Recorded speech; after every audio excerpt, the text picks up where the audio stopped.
having some women around for the social interaction, because female elephants are incredibly social beings. So this area of the zoo here was developed really to house those needs, to give Bong Su a few bachelor pads, and to create the space for Menkapa to have other female elephants with her. Now, as you can see, Bong Su has really mastered that stretch.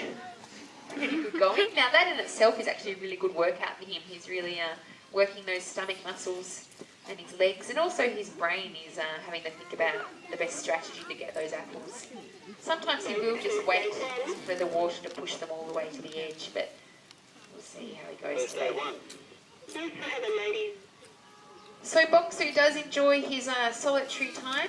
He also does have visits with the ladies and with his two calves, so he does enjoy that as well.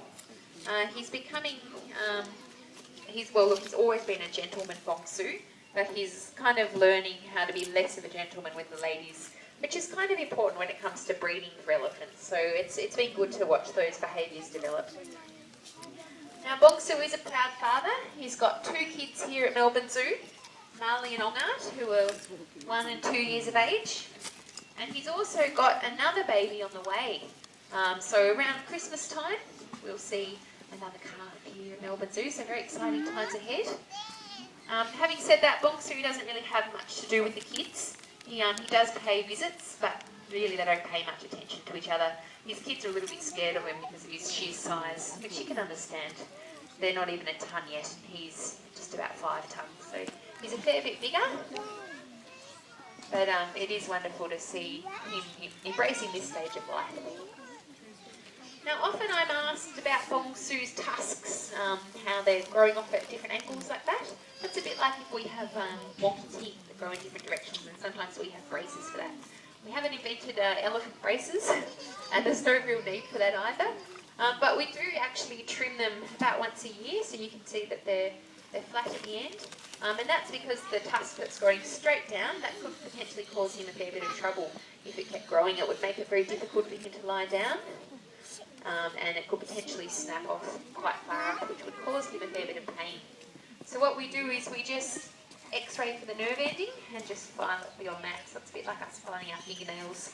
As long as he's got food, he's very happy to take part in that setup. Looks like he's wetting those front toes, folks.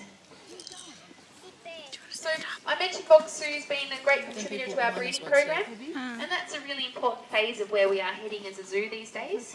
We are officially a non-for-profit conservation-based organisation, and we have a very big focus on conservation here at Melbourne Zoo.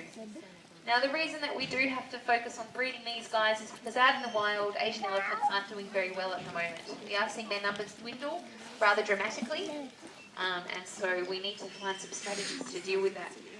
So there's a few things we can all do. One of them you've already done today by coming to the zoo. All the profits are going into helping these guys in the wild, so thank you for coming.